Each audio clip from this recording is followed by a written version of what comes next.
So to me, the fact that we can see something like this is great. I can take you more recently to an experience in California. And there is a person I work with, Megan Joseph, and she is now the director of community coalitions in United Way. And what we've done is worked with ex-offenders, with people from government, with police, with community organizers. And basically, the breakthrough initiatives are beautiful, powerful. And to me, this is the work of being able to notice what's not working and be able to generate alternatives in the way the rules are formed, in the way norms, cultural norms are there, sourced from within. And so today we have people trying to change the 3 strikes law. There are people working on recidivism. There is Vernon, who was an ex-offender in solitary confinement, leading work that is to stop violence in schools. There is Jordan, who was... Vernon's black, isn't he? Yes, so this has been a tremendous... It's been fabulous. Yes. Yeah, or like Kirsten, she's the head of monitoring in the National Park Services right now. And how do we monitor? Because what we measure is what we move. Yes. So how do we measure something that's different so that the systems move differently? Yes. And that's Kirsten's huge contribution. Yes. Or I'll take you to India and Uma and Oroville. So Oroville has, you know, everyone has a point of view of what that is. But I just feel Uma is this unusual woman. She was, you know, married in her childhood, broke through the traditional barriers from a village in Bihar, and today she taught herself fashion and design. And she came to do a workshop in Oroville. For her, she just sees systems. So she comes into Oroville and she develops a business model for women to be able to weave the ancient silk patterns from all over the country and sell them in a way that is about beauty, but it's also about the women who come and work and the men who come and work. And I'll give you an example from her life. So one morning someone told her, you know, in India a lot of farmers commit suicide because of the cotton and the seed and they are getting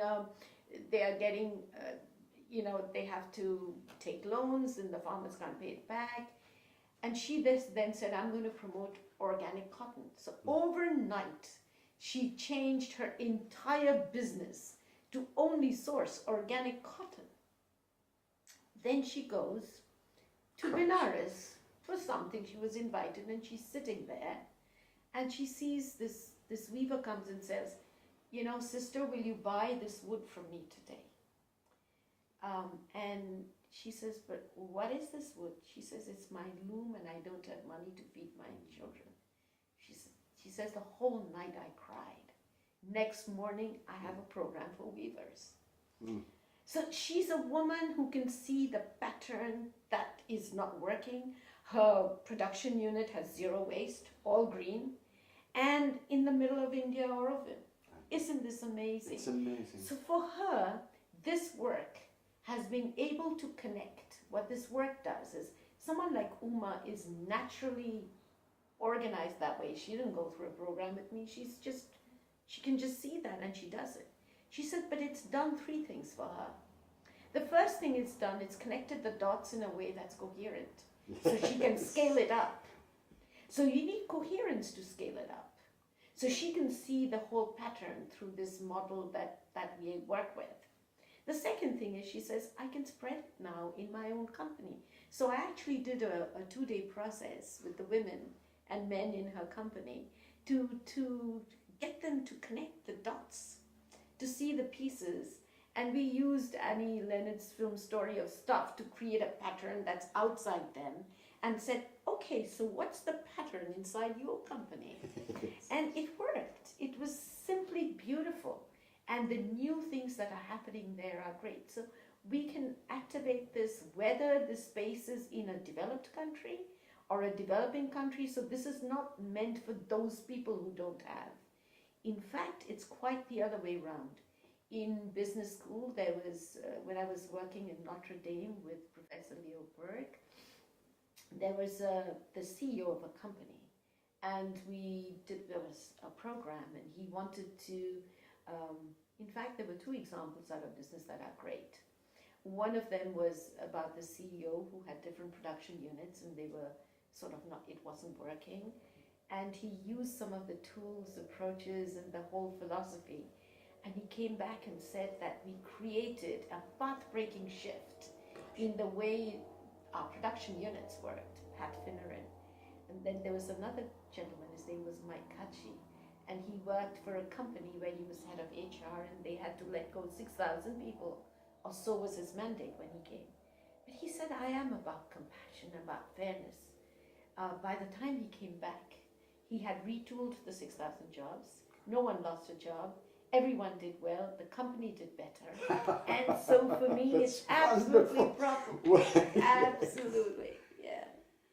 So you've been very eloquent in how you've shown us these examples in different words. But the truth also is that this vision that we both share, I call it sacred activism, you call it systems change, this vision is very challenging to two groups of people at this moment who are the most sensitive relating to this great mega shift that we're going through.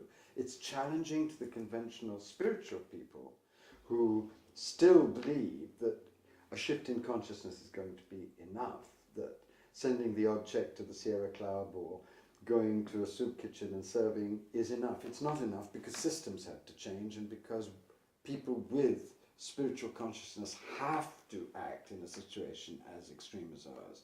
And the other group, and we've talked a lot about this, and it's very important, I believe, the other group that really needs to hear what you're saying, and what I hope I'm saying, are the activists who are still, many of them, so resentful of any spiritual talk, so antagonistic to the source, and therefore addicted to patterns of action which lead to burnout.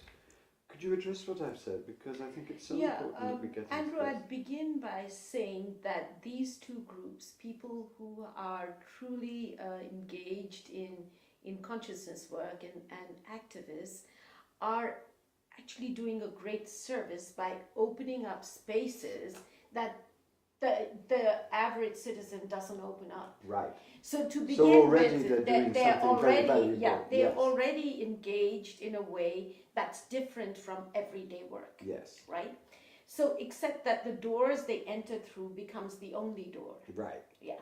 And so for me, what's different in these two groups from the average citizen is that they are engaged differently. So Yes. that to me in itself is great, because it's a very good beginning. It's a great beginning, because it's the willingness to shift out of a pattern, Yes. or a habitual way of engagement in society. So these are people who are willing to take up challenges differently. Now, to me, the world of the sacred, I think, has an assumption that if we engage deeply, we will automatically, it'll trickle out or trickle down or trickle sideways. If we engage with the sacred, that we will be enough. That'll be enough. Right. And I always say personal transformation is a necessary but not sufficient condition for social transformation, because it requires a true heartbreak. It requires courage, and it requires the ability to see and create new patterns. And it requires standing up for what you discover to be the sacred's deep laws of compassion, dignity, and justice. To me, standing up and speaking out are one of the most important things. I often say that for people who are in places of influence, the biggest thing that they can do is not just promote an idea, but promote 1,000 people who have the courage to make a difference. That truly we need people to support those who are willing to stick their necks out and take a risk.